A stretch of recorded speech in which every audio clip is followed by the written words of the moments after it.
Kia ora ngā whānau o te motu nei. Great to be talking to you wherever you may be. How do you talk with a God you cannot see?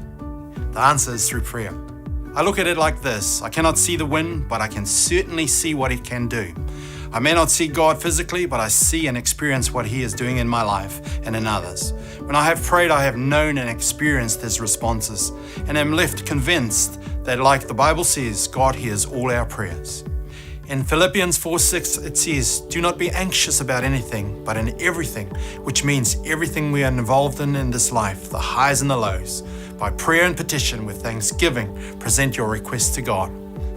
And from Psalms 145:18, "The Lord is near to all who call on Him, to all who call on Him in truth." There's a great story in the Bible from Mark chapter 9. A father was desperate to have God heal his afflicted and hurting son, and he knew that Jesus could heal because Jesus had healed others already. Now this father's prayer was hesitant, unsure, and quite feeble, but it was prayer nonetheless. He said to Jesus, "If you can, please take pity on us and help us." There's only one prayer in this story, the truthful prayer of a hurting man. And God responds, "If you can?" He says anything is possible to those that believe, and somewhere in that moment, the Father's Son is healed.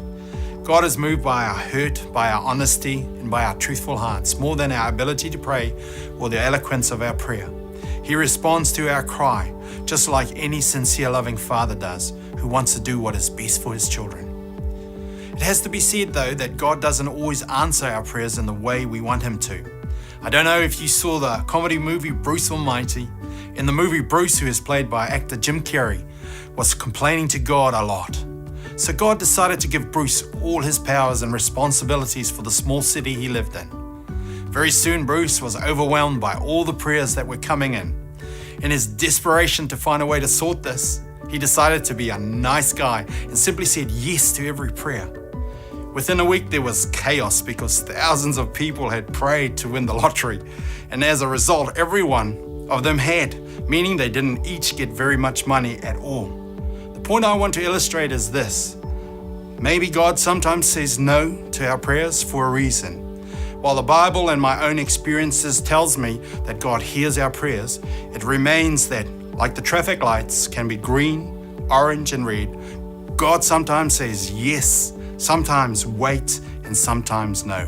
And our challenge is to trust Him in this.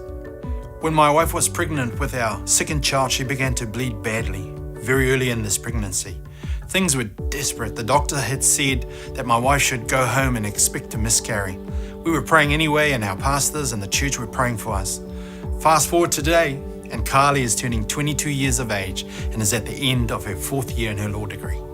The point is this: while we may not see God physically, He is close to us at all times, and He listens to all our prayers, even if they are simple, like in the story of that man who came to see Jesus. "If you can, please take pity on us and help us," said the man, and God heard. John, one of Jesus' disciples, wrote these words. He said, "This is the confidence we have in approaching God, a God we cannot see with the naked eye, that if we ask anything according to His will, He hears us. And if we know that He hears us, whatever we ask, we know that we have what we asked of Him." Prayer is a channel of communication with God that is available to us at all times. Maybe it just takes a simple petition to God. "If you can, Lord, please help me." There is a simple verse with some questions below. Check them out, then come back to hear a true story in the summary.